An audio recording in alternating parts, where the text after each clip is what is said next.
semua, jadi di sini aku mau bikin video untuk tugas basis data lanjut aku. Nah, jadi tugasnya itu ada 4 tugas dan 1 tugas mid. Nah, jadi sebelum aku jawab pertanyaan dari dosen aku bakal perkenalin diri dulu ya. Nama aku Lilis Kirani dengan NIM 8040180167. Nah, jadi tugas ini jadi aku kuliah di Stikom. Oke. Nah, di sini aku bakal jelasin ya nanti tugasnya, dan aku bakal jawab pertanyaan dari dosen aku di video ini. Jadi ditonton ya.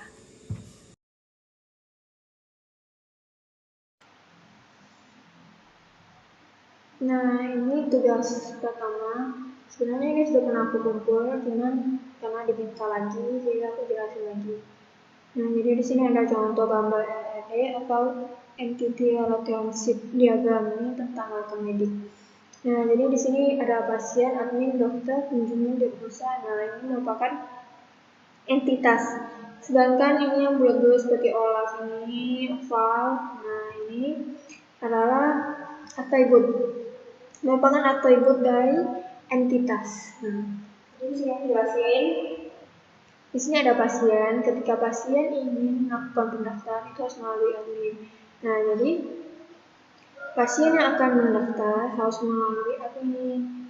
Jadi pasien dengan admin ini dihubungkan dengan pendaftar atau ini sebagai relasinya atau hubungan.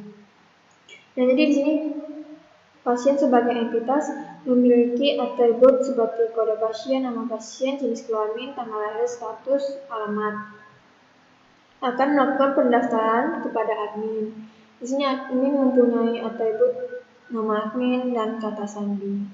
Nah, setelah pasien melakukan pendaftaran pada admin, nanti admin akan mengolah data pasien tadi.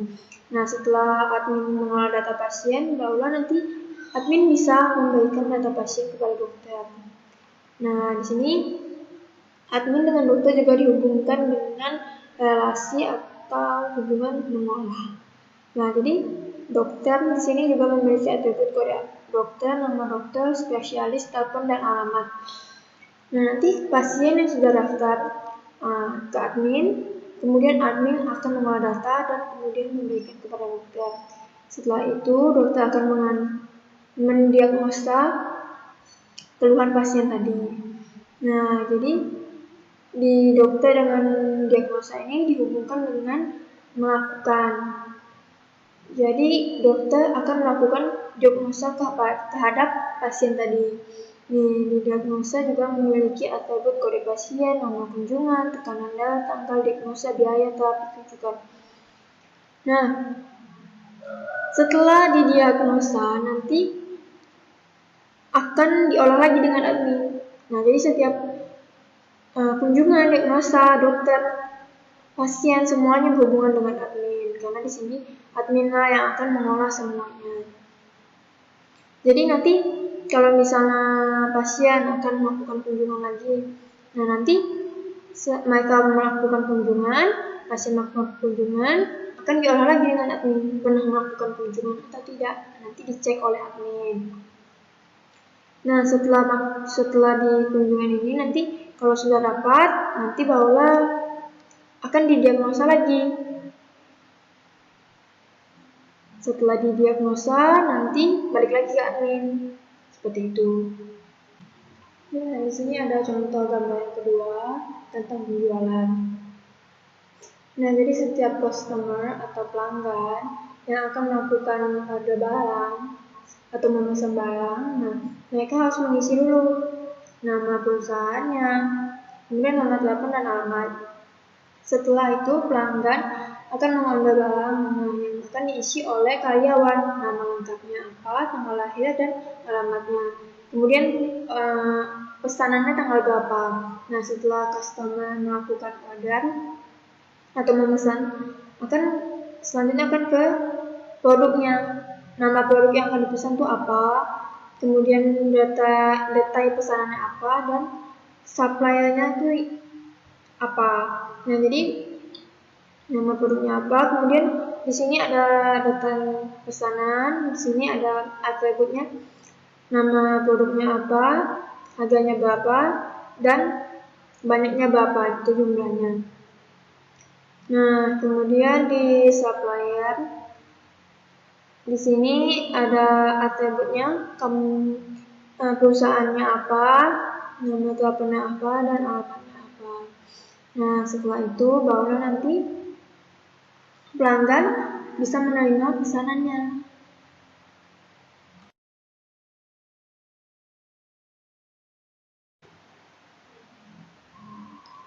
Nah, ini jadi tugas kedua. Pertemuan keempat, ini slide ketiga. Nah, di sini menurut kalian lebih cocok diberi nama tabel mahasiswa atau tabel apa? Jelaskan alasannya. Nah, menurut saya tabel yang cocok adalah tabel mahasiswa prodi, karena di sini sudah ada gabungan antara dua tabel, yaitu tabel mahasiswa dengan tabel prodi. Makanya lebih cocok jadi tabelnya mahasiswa prodi. Nah, kemudian slide kelima, sekumpulan kombinasi atribut maksudnya apa? Silakan pelajari slide. Kalau sudah dapat jawabannya, kembali lagi ke slide ini dan jawab.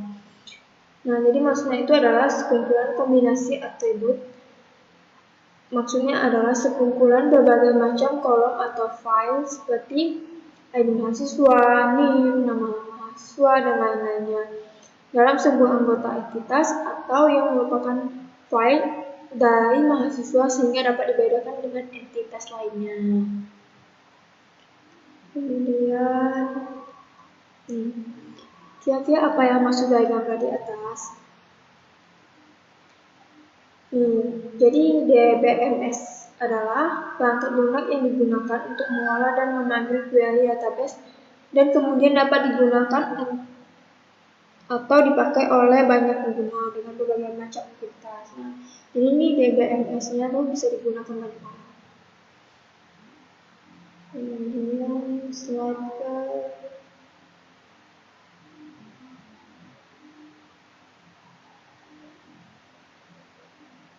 slide ke-32, contoh tabel di mana ID mahasiswa jadi foreign key. Nah, jadi aku sudah buat ini. Nah, jadi di sini tabel pengumpulan tugas. Jadi di kode kumpul tugas ini menjadi primary key dan sedangkan ID mahasiswa menjadi foreign key. Karena setiap mahasiswa nggak mungkin dong cuma kumpul satu tugas, pasti ada tugas-tugas yang lainnya. Jadi di sini kode kumpul tugasnya menjadi primary key, sedangkan ID mahasiswa menjadi foreign key. Okay. Kemudian slide ke-31. Jadi padahal primary key sudah cukup baik untuk kunci, tapi kenapa masih ada composite? Kira-kira kapan kita bisa gunakan key ini?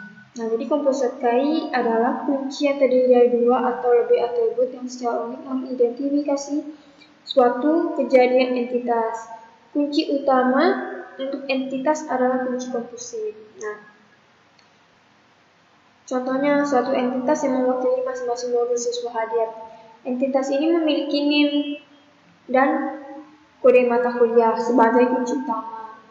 Setiap atribut yang memiliki kunci utama adalah kunci sederhana. Jadi komposit key itu seperti kunci sederhana. Komposit key itu biasanya merupakan relasi many to many. Sekian video kali ini.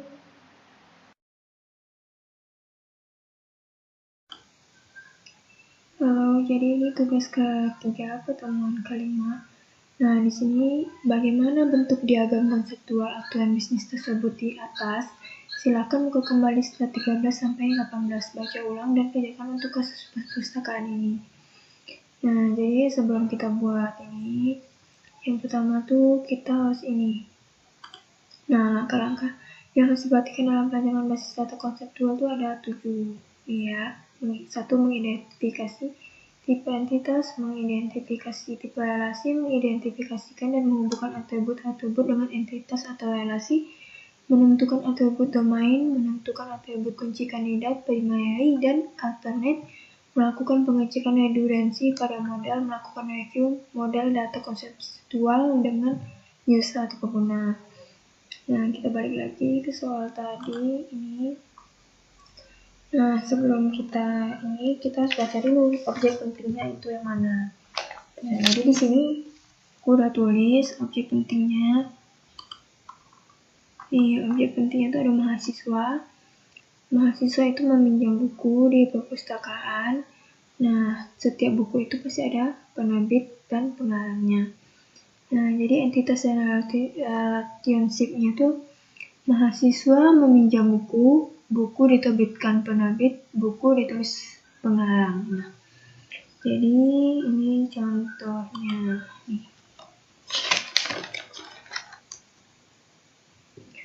Di sini ada tabel buku dan tabel anggota, karena setiap anggota yang mau meminjam buku di perpustakaan itu pasti harus ada kartu anggota ya.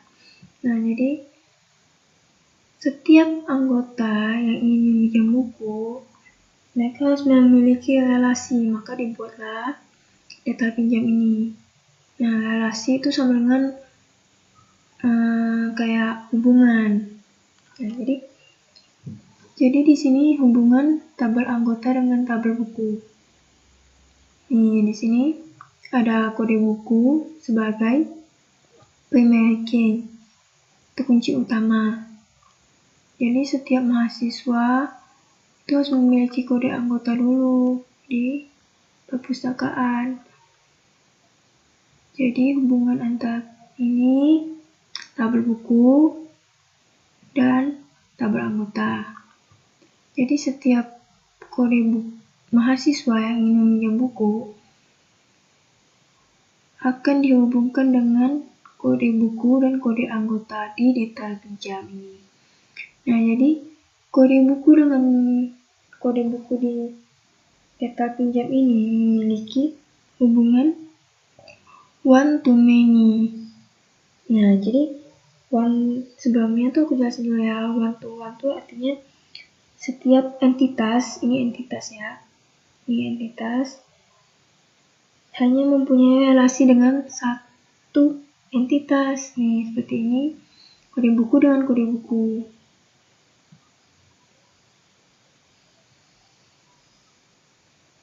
Kemudian ada one to many, itu adalah hubungan antara satu entitas dengan beberapa entitas. Nah, kode buku dengan kode buku ini memiliki entitas yaitu memiliki hubungan one to many, sedangkan kode anggota dengan kode anggota ini one to one. Nih, karena mereka sama-sama primary key ya. Jadi hubungannya itu cuma satu, sedangkan kode buku ini memiliki dua hubungan, makanya one to many. Kemudian setiap buku pasti ada penerbitnya, maka dibuatlah hubungan tabel buku dengan penerbit. Nah, di sini hubungan antara tabel buku dengan tabel penerbit itu adalah kode penerbit dengan kode penerbit di tabel buku. Karena di tabel buku ini kita perlu memasukkan kode penerbit. Nah, hubungan antara tabel buku dengan penerbit ini yaitu many to one. Karena di sini PMIK-nya di sini di tabel penerbit ini. Ini di kode penerbit yang ini. Maka di sini ini one, ini many. Oke. Terus tabel buku dengan tabel pengarang, karena setiap buku pasti ada nama pengarangnya. Maka kita buat tabel pengarang. Nah, di sini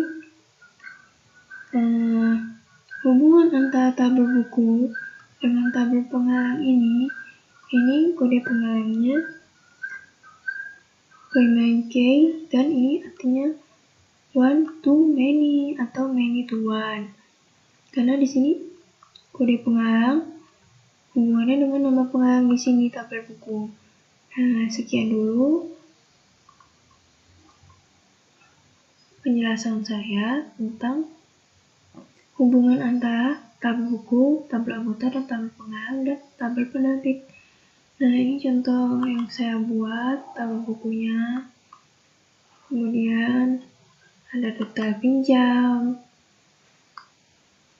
tabel anggota, tabel penerbit, dan tabel pengarang. Lanjut ke video selanjutnya.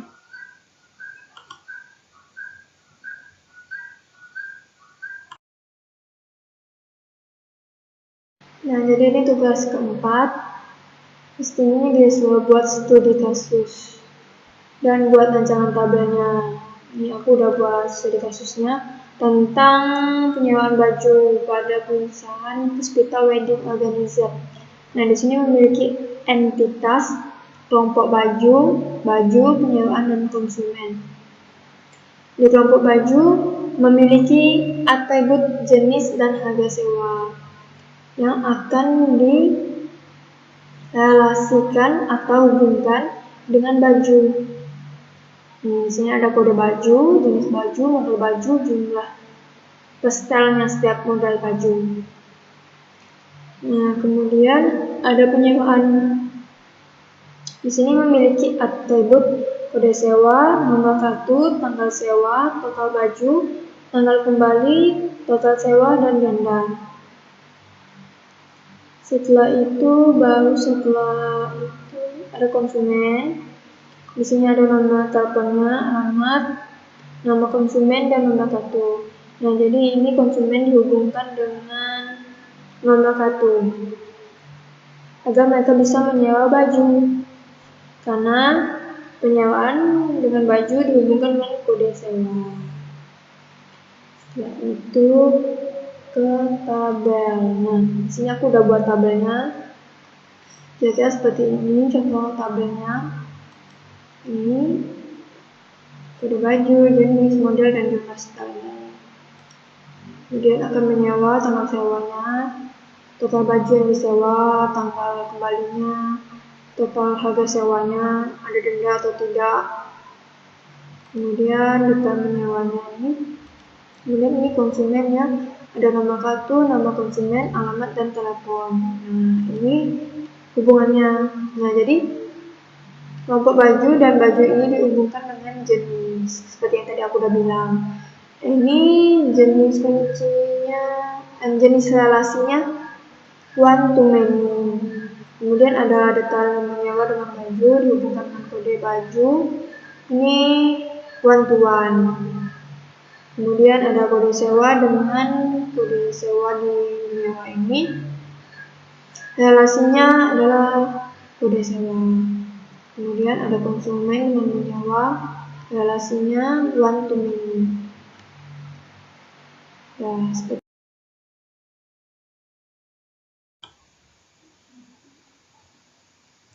jadi di sini aku mau jelasin need aku tentang database hotel. Nah, jadi di sini aku udah bikin 7 tabel. Yang pertama, tabel kategori kamar, detail sewa, sewa kamar, konsumen, master transaksi, dan detail transaksi.